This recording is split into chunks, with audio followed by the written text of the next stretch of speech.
Hey, welcome back to another episode of It's a Football Thing, the Chelsea edition, with myself, RJ, aka The Balanced Blue, and I'm joined by a very special guest this morning here in Sydney and late in the evening in the UK, of course, for those tuning in from overseas.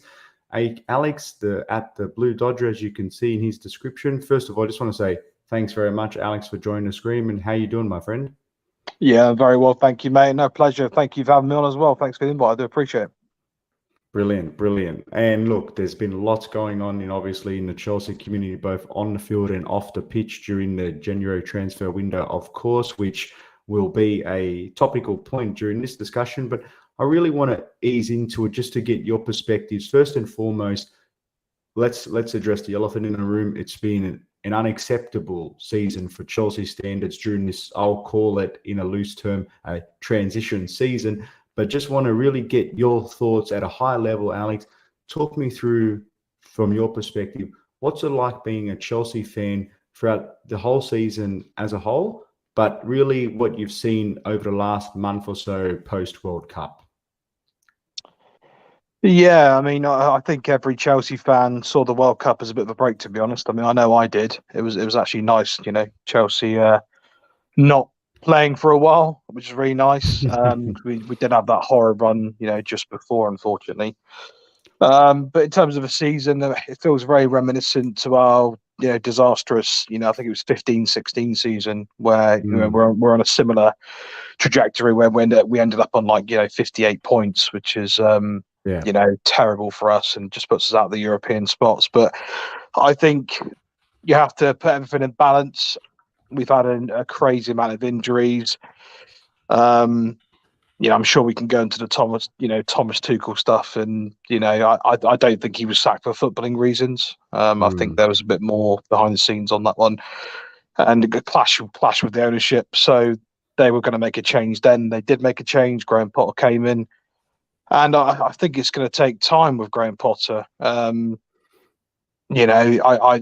still on the fence on Graham Potter. I'm not Potter out, I'm not Potter in, and I think I want to see more, but I do want to see him with a full squad, which is injured, and then his own a few of his own signings as well.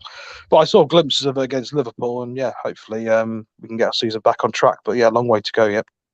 Yeah, no, you wrapped it up nicely, Alex, because there's a couple of sentiments on there, obviously comparing to previous history, but Graham Potter's in the hot seat, obviously with Thomas Tuchel and the controversy surrounding his departure. Look, for me, I like to consider myself pretty well-rounded and balanced, but as a fan, it's quite hard at times because we're passionate. We want to see the results. We're used to winning, let's face it, even though in a chaotic environment. But with Graham Potter, it started off oh so well. Obviously, the first 9 games unbeaten. We started to see remnants of a different style of football, albeit not groundbreaking or super different. But then, obviously, post Brighton, it started to fall a little bit off the wayside. The World Cup was a nice, welcome distraction, I think, and it was an opportunity, if anything, for Graham to really be able to really assess the landscape in terms of the training, get a better understanding of who he's working with, particularly those that he hadn't had much time to be able to get onto the pitch. But I think post-World Cup, the results again have been quite mixed. We had some good showings of the performance against Fulham, but got a pretty poor result. And with Liverpool, I'm not sure. Actually, I heard you on the byline with Matisse, and you guys wrapped it up really nicely. And for me, I thought it was 2 points definitely dropped, despite both teams being in a really unfamiliar position. But Graham Potter, it's a really difficult one because I like to think of the long-term project. I like to think of stability, but at the same time, I also like to think of a merit-based system in the sense of you need to earn that trust. You need to earn that buy-in from those that have put you in the hot seat and really invested significant amount of money for yourself. So it'll be interesting to see, Alex, where Graham does go from here.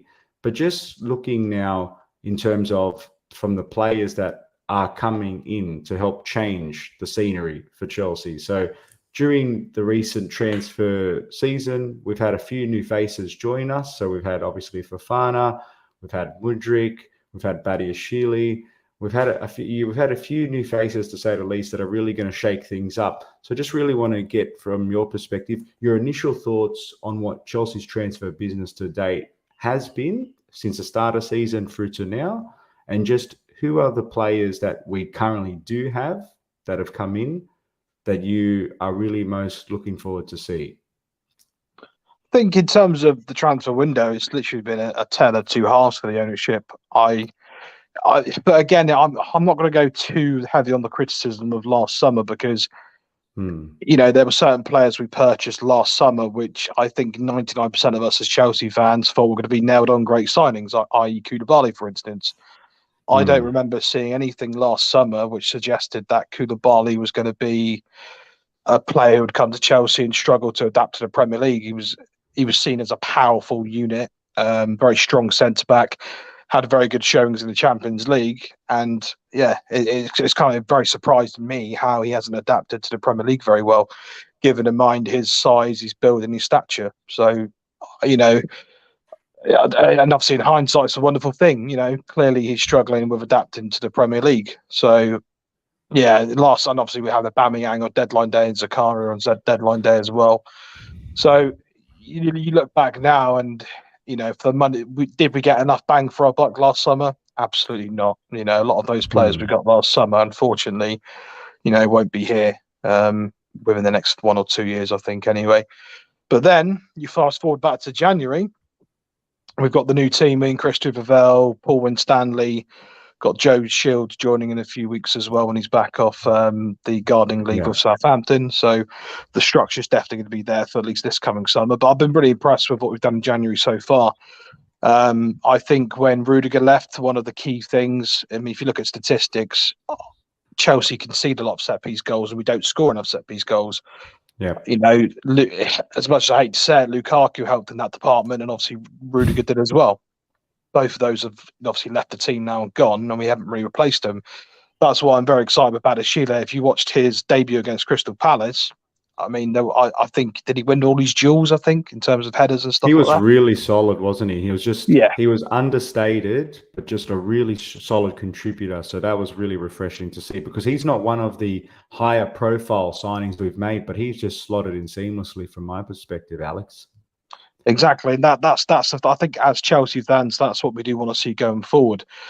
Chelsea do need to start picking up players who are around the £30 million mark, which could become potentially £50-60 million players. And Badiashile looks like, so far, touch wood, that he might be the player who can do that. So yeah, I'm really impressed with him. And then of course Felix as well on loan, which from what we saw of him in the brief cameo against Fulham for 60 minutes, I mean, he was, I put a tweet out. He did more in that 60 minutes than any of our attacking players have done in the last 10 games prior to that, which says something, doesn't it? So, and then of course it's actually quite scary, isn't it, to see that? So yeah, unbelievable. Yeah, I mean, it was like the shackles had been freed, and Felix was nutmegging people, cutting in, just causing a bit of havoc. I think had he stayed on the pitch, I think that might have been a different result that game. But we'll never know now. And then, of course, Mudryk as well. He looks an absolute stellar signing. Again, I don't want to go too crazy with the overboard praise, but from what I did see against Liverpool, he looked everything we thought he would be. Yeah, no, I agree. And it's funny because I was thinking of all the different players, Alex, that we've got, and I just keep forgetting players like Felix because it's a short-term deal at this stage on loan. Although there has obviously been conversation about potentially extending it to more of a permanent basis. But it's funny that his cameo, when he got red carded after 60 minutes, kind of sums up Chelsea in a nutshell, where the signs look promising, and then through some freak situation, we end up putting ourselves back in the mud through that red card, of course. So it'll be interesting to see when he comes back in. Mudryk obviously looked very explosive against Liverpool, and the only thing missing from himself was the end product or the finish. But to see a few new faces really putting pressure on the current crop of attackers who for a long time they just haven't clicked for a myriad of reasons. But I think it's nice to see that Todd Bowley, the new ownership, are really putting their money where their mouth is, so to speak, Alex, and just really giving Graham and the rest of the team a little bit of notice to say, this is the new regime, and it's about time that you all step up because everyone's replaceable. And we have seen there has been a lot of controversy in the Chelsea community of late, Alex, in terms of which players will stay with us beyond the season, which ones that we thought were going to be long-termers might not be so secure. So just some reflections on some of the players that are more likely to leave Stamford Bridge in the summer. Some players that I think come to mind just based on their contract situation and based on recent history. Players like Hakim Ziyech, Jorginho, question mark on Kante. So just your reflections on some of the Chelsea players do you think that might look like they're on the way out based on this current situation?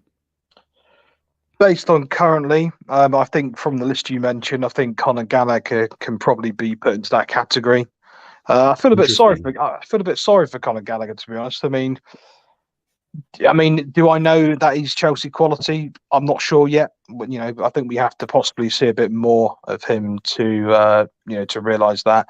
However, I think we can get really good money for Conor Gallagher, probably 30, 40 million, which has been discussed. So I think he may be at risk of going. And then you've got other fringe players like, Ruben Loftus-Cheek. Is he happy with a bench role, or does he actually want to go and play football? Which I'm hoping, from a personal point of view, I hope he would want to go play football. But, he's coming up to 27 years old now, or he's just turned 27, I think, or 28. I can't remember which one it was. But, he's getting into the latter stages of, of the 20s now. So he's one player, I think, which Chelsea could potentially cash in on. And then, as you said, I think the main ones in terms of contract situation would be Jorginho. Pulisic this summer only has 1 year left on his deal as well. Ziyech would only have a few years left, but I think although he's been, fairly decent the last couple of games, I think, the exit's looming for him largely as well. And then Kante, I think we will retain Kante on our terms, though. I think it'll be a shorter deal and a reduced wage packet, but I think he will end up staying. And same with Silva as well. Yeah, it's interesting as well because we talked a bit about the incomings in terms of who we currently have brought in. And I have to address this comment from my co-host Scott on our regular show, Alex. He's a bit of an Arsenal fan, unfortunately. He's made Mudryk overrated. I think there's a bit of salt there for missing out, like Arsenal tend to do in recent years, in just terms of being inferior to Chelsea. So they're enjoying their current one-off glory season for the moment, but I'm looking forward to seeing how they bottle that one.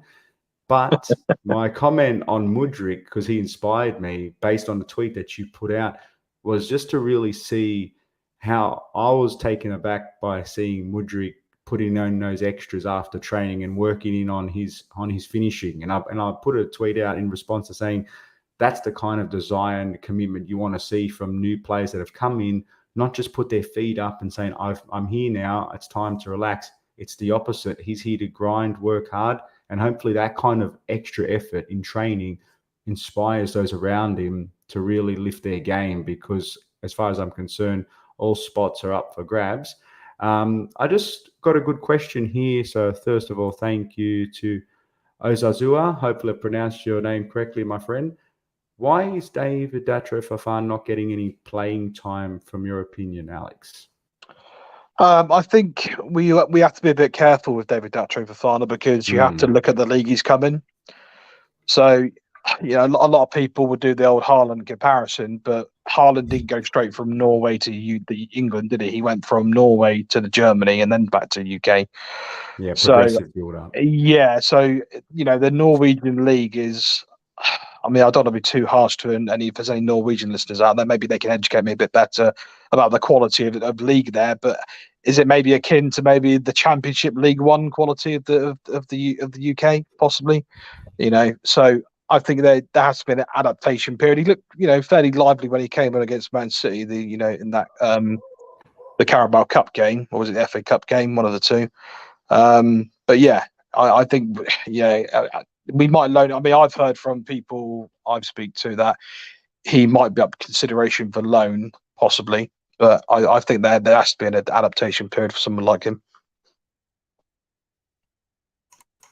Yeah, fair call. I think he's fairly new and he's trying to acclimatize himself. But that said, it will be interesting now that because we haven't quite got the attacking chemistry bedded down, at what point does Graham release the shackles and give him an opportunity? Because let's face it, our goal scoring situation couldn't get too much worse than what it is. But there have been signs that despite not being able to put the ball in the back of the net, the phase of play has actually improved in some instances. And had we been a little bit more clinical, and that's where you could argue the attack has improved that, then the situation and the outlook is slightly different.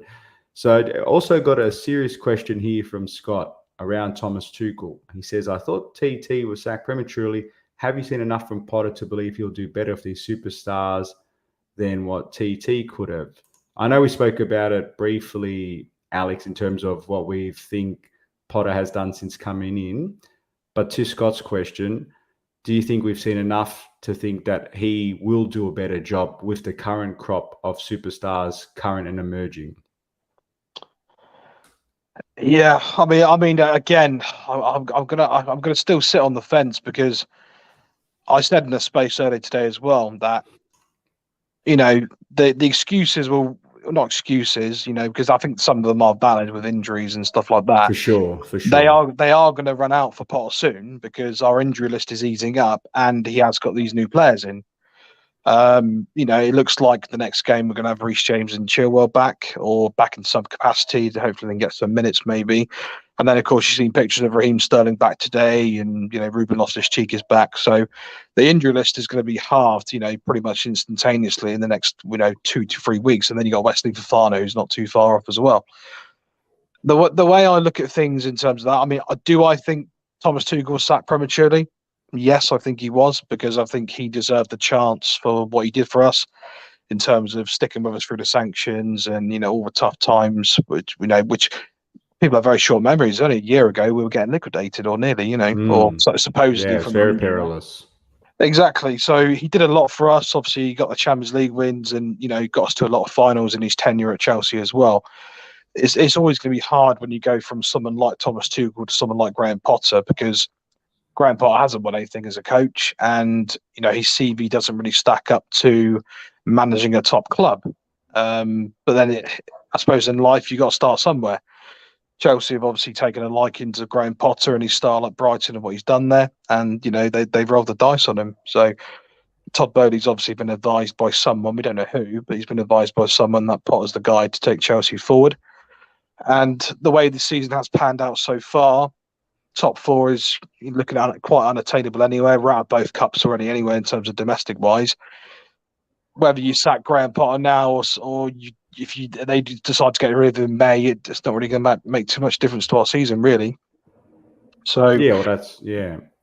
it's a tricky one though, because we've still got Borussia Dortmund. And again, I don't want to write the season off, because I think when I hear people say that I'll write the season off, again, I still want to win a lot of our remaining Premier League games, and of course see how far we can go in the Champions League. And as you said earlier as well, patterns of play, and I want to see a particular style from Graham Potter in the next three months as well. And then who knows, if the next 3 4 months are very very good, then I can say, okay, well I've seen something now.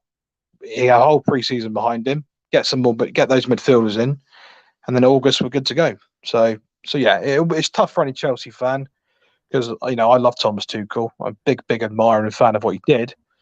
But you know, again, because of the ownership issues with Thomas Tuchel in terms of for non-footballing reasons, they were going to get rid of Tuchel anyway. The question I always pose to people is, don't think of did Tuchel staying, is did we replace him with the right person? That's the question I think people should ask. Yeah, no, it's very well answered and quite detailed. Scott, hopefully that does go some way to answering your question about Graham Potter. And look, from my perspective on it, and I talk about it a fair bit, we're used to an environment where managers come and go more regularly relative to other clubs. And I suppose the situation was a bit different now because of the new ownership, what Tuchel had to handle or take on his plate as a result of the unusual external circumstances. But ultimately, whether or not the decision was based on football or non-football reasons or a combination of both, I think you asked the right question of have we replaced him with the right person based on what we're trying to do? Because based on what the new ownership has done, and I want to really get your reflections on the new ownership as a whole in a moment. But what we have seen under the new ownership regime is that the one constant thing is that they've been quite active. They've been active from a player point of view. They've been active from recruitment, from a back office staff point of view. They've even changed. I've noticed there's been a lot of differences in the way that they've gone about their communication strategy. So there's been a wholesale set of changes and a bit of an overhaul all round, Alex. So just your perspective about what you've observed, what you've liked, what you think could have been done better from what the new owners have brought in since coming on board. Yeah, so I mean, I've been quite impressed with the new ownership, and I think if you take the emotion out of it, which is very hard for us Chelsea fans, because to us Chelsea isn't a business, Chelsea's a love and a passion, right? So if you take that out of it, you've got someone buying a business, and what does someone do when they buy a business? Do they keep all the old stuff there, or do they try and make their own mark on it? In most businesses, like Elon Musk with Twitter, for instance, what did he go in there and leave everything exactly the same? No, you go in there and in an owner's mind, in a business mind, you think, right, what can I do to improve? So the first plus for me is definitely the recruitment side of things. I think under the previous ownership, I think that was lacking in some areas. So they've definitely improved that, I think, as well in terms of ownership, in terms of recruitment.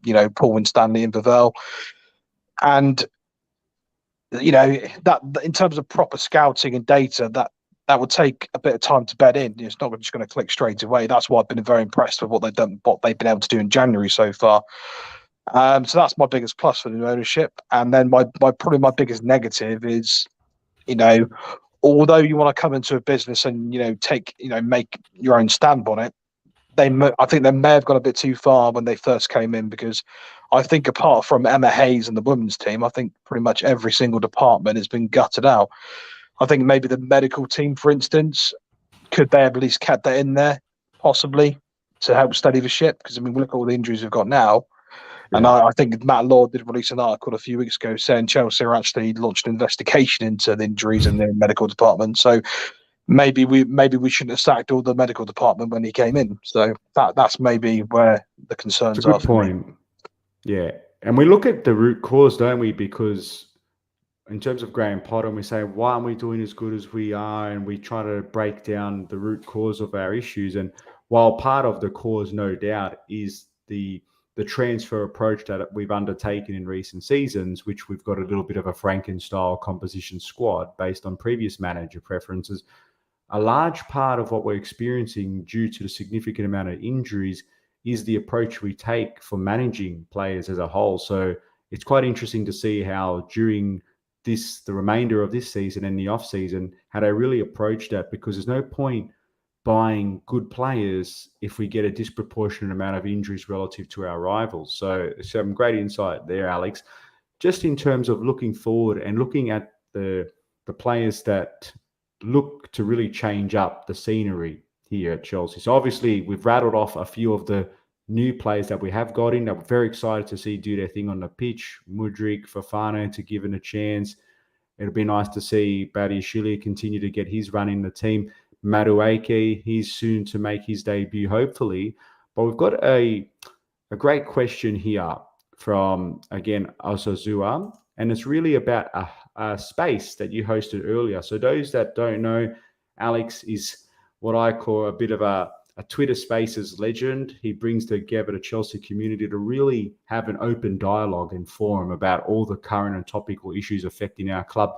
But the question we've got is, and this really relates to your point earlier, Junior Spaces, what do you think about our midfield situation, Alex? What is the most likely for us at the moment, based on what you've heard and seen, because you do a lot of extensive research and get a lot of sources?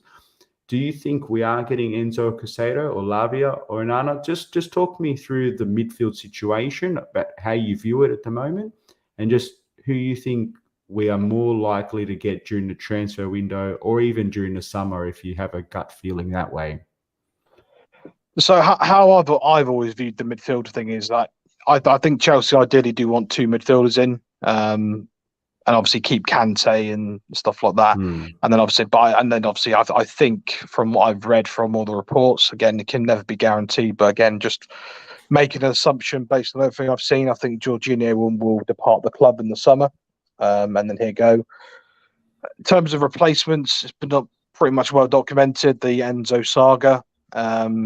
And I think putting all the pieces together from the puzzle on that one, and this is from good sources like Fabrizio Romano and stuff like that as well, is that Chelsea and Benfica did come to a verbal agreement, which I think was 127 million euros. It was going to be paid in installments. And then when Chelsea actually went to make the official offer, we lowballed and did 85 million euros. And then Benfica, didn't really take too kindly to that. And yeah, that's where we are with that one. So I don't think we will get Enzo Fernandez this window, based on everything I've seen, which is a shame for me because he's my number one target. I think in terms of his attributes as a player, I don't think there's any other player on the market apart from maybe Frankie de Jong, which can do what Enzo Fernandez does. So big disappointment there, but you never know. I'm not going to rule it out though, because we do have Todd Boehly in charge, and the guy is very unpredictable. You don't know what's going to happen the next day. Romeo Lavia, we are and have looked at him quite a few times. We did try and get him last August on deadline day before Zakaria. We may look at him again, but again, I can't see Southampton letting him go because he's going to be vitally important to them. The Onana thing came up, so you probably saw a lot of reports this morning. Obviously, you would have seen, you're probably asleep when they're all coming out, but we, from lots of credible sources, we did approach Everton for Amadou Onana, but he actually turned us down. He said he wasn't keen on coming over, which is quite a surprise actually. So that one doesn't. I think Rob Prattley made a good point, and Rob and I quite close during the Chelsea social days. So go check Rob out, of course. But I think Rob made a good point just on Onana's thinking, perhaps, Alex, in the sense of why would anybody want to turn us down given the situation they're in? And the insight he shared, I'm not sure if you saw, is that perhaps he's thinking short term, even if Everton were to face the inevitable drop, it seems, that would make his departure seem a lot more feasible. So I think maybe he's playing the long game in that sense, but I thought that was quite interesting. I would go along with that because, if Everton were to get relegated, or which is looking like they're in serious danger of getting relegated, then, he apart from Chelsea, there'd be a lot of other clubs knocking on the door in the summer as well. And then he'd have his pick of the clubs rather than just, Chelsea now. So, it doesn't really surprise me, to be honest. And the kid only moved there in the summer as well, so he's only been there, 6 months. Yeah, so, it doesn't surprise me there. Yeah. And then the other one is, which I think was a bit left field, but I think we did look at him before he went to Wolves, was Matheus Nunes. But those links are coming back up again as well. Yeah, no, it's interesting, and I put a question out to the viewers before the stream. So again, if you're new to the channel, please make sure you give the video a like. Consider subscribing, because we have these great guests like Alex and Co to really go through the current state of affairs and also adopt both a backward-looking and a forward-looking view of all things Chelsea in the Premier League, and make sure to show some love to the channel. But the question we put out to the community before the stream was, which position should Chelsea prioritise for the remainder of the January transfer window, considering we've already made some of the acquisitions that we've spoken about? So the options were midfield, backup right back, forward, or other. So leading that poll is midfield, unsurprisingly, at 61%, backup right back at 26%, forward at 6%, and other at 6%. So got a bit of a diverse audience, but a very clear front runner in the midfield, which we've spoken about. But I'm looking at the right back situation, Alex. Maybe I'm a little bit against the grain here, and maybe it's because I'm trying to be optimistic about the return of some of our midfielders that can help steady the waters until we get to the end of the season, although I would really like to lock one quality midfielder down now. But the right back situation for me, that's low-key something I've been concerned about for a while. Reece James, aka the real RJ, as I like to call him, as phenomenal as he is, as the leader he's going to become and continue to be from already a young age, his availability situation does cause me some concern at times. I'm not going to say he's injury prone because it's not fair to be able to label people like that, but it's quite clear that we don't want to over rely on him and have a situation similar to Kante where we run them into the ground, and we don't want to invest all in someone that doesn't have the physical capability to be able to back up those monster performances each week, each game for years on end. So having that backup situation. So obviously Gusto from Lyon, that's been the latest and greatest. Talk to me about his situation, because I know the Lyon president came out reportedly and said, no, we want him to stay. Thank you very much. It's not going to happen. But apparently that this has been the stance that's been adopted for other previous players, and lo and behold, the stance has shifted once the relevant club pays up. So just your thoughts on Gusto and the whole right back situation in general. Yeah, no, I fully agree with you on that one. I think, based on how the team performs when Reece James is not on the team, there is definitely a gaping hole there. Chelsea do not seem to just, when Reece James is not on the team, we just seem to drop off. The heads seem to drop. And so I think Malo Gusto is definitely the right fit in terms of age profile, but he's actually a really, really good player as well. I think, the price is talking about in terms of 20, 30 million euros is pretty good value. So I'm hoping Chelsea do pay up and we get him on board. In terms of the Lyon president, Jean-Michel Alous, you're pretty much spot on that one. The guy's been a bit of a, trying to think of a polite way of doing it, a bit of a serial liar in terms of when it comes to things like transfers. I might show my age here to some of your listeners, but I'll go back as far as Michael Essien in 2005, I think, when they sold Essien to us. I think a week before we signed him, he did like a press conference or like a press release saying that Michael Essien would not be sold to Chelsea. And then on behold, a week later, he was sold. And then there's other countless stories over the last, 15 years or so with Benzema, there's Ndombele, there's lots of other transfers where he says exactly the same thing and they're not for sale. And then, as you say, when the money gets stumped up, then the player leaves. It's almost like a bit of a tactic just to show face to the Lyon stakeholders, the Lyon supporters, that we're standing staunch. We're not just going to offload some of our talent rather than just say, yep, come in and raid us. But you wonder if that's also just a bit of a strategy to drive an extra few million to try to drive up the price a little bit. But it's quite interesting on that, Alex. But I suppose now just looking ahead to the remainder of the window, if someone said, look, Alex, it's the last few days of the window, we need to get one more player. Who's that one player that you think, not that you want to get, but who's the most realistic player you think we will get in before the January transfer window closes? And it might even also be we have a pre-agreement to get someone in the summer like we did for Nkuku. In terms of the player we would like to get, I think as it stands, Malo Gusto is the one who I think, because again we're in negotiations with Lyon. So if Lyon didn't want to sell him to us, there'd be no negotiations. That tells me something anyway. So I think there is a deal there to be had, whether it's more money. But do you know what? In terms of Malo Gusto, I would take us buying him now, then loaning him back there 6 months, because at least in the summer, I know we're going to get the right back or the right back cover, which Reece James needs. I sympathise with what you said, though. We definitely do need cover for it. But I suppose with Reece James coming back now, we've got Reece James as the first choice. You've got Aspilicueta, then you've got, I think, Trevor Chalobah now. He obviously he's not amazing at right back, but he's competent at defending at right back. I think is maybe the word to use. So I think we can muddle through to a summer with what we've got at right back. But then come for a new season, then I think it's vitally important to get in.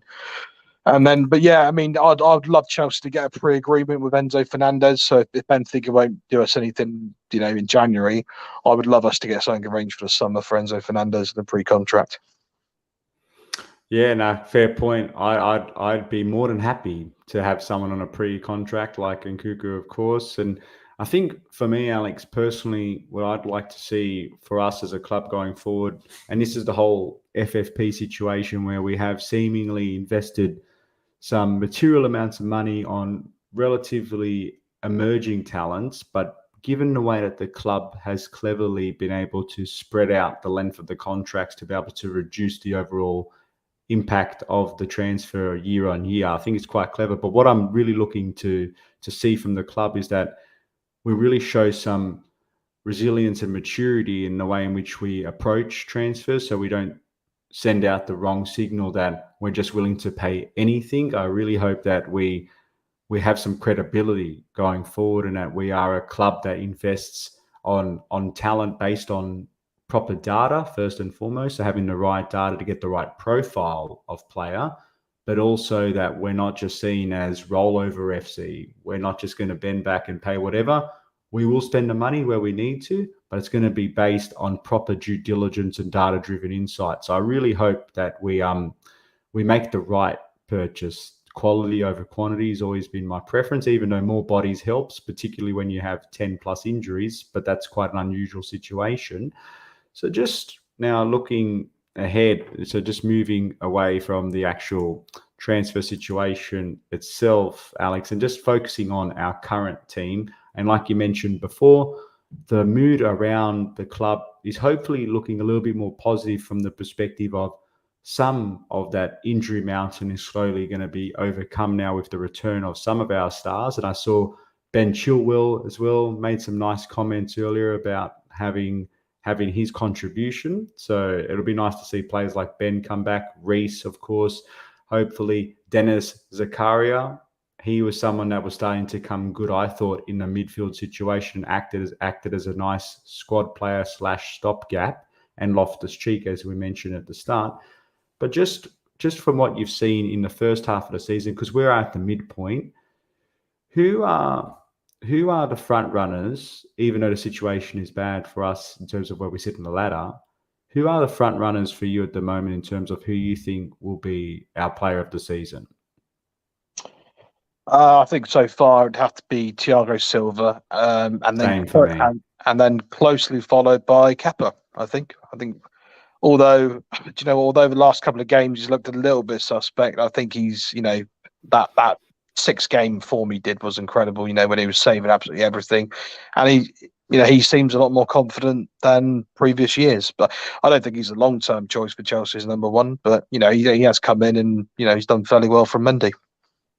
Yeah, it's a great shout, actually, because I was just thinking about some of the highlights, and our latest win against Crystal Palace, he put off some stunning saves, it must be said. And it's nice to see Kepa maintain that level of professionalism and keep himself back in the frame. And even if his long-term future at the club is still a question mark, it's nice to see himself playing himself back into form. That makes his departure a lot more palatable and a lot more fruitful for us financially. So great shouts. But Thiago Silva, news apparently about him getting a 1-year contract extension.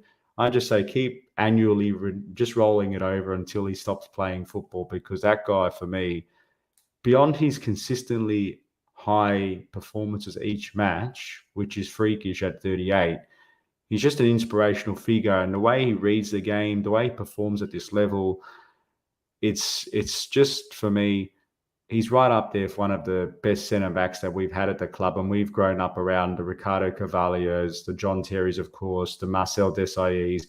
We've had some great centre-backs, but Thiago Silva on a free 1-year contract extension, that's a phenomenal signing if we can lock that down.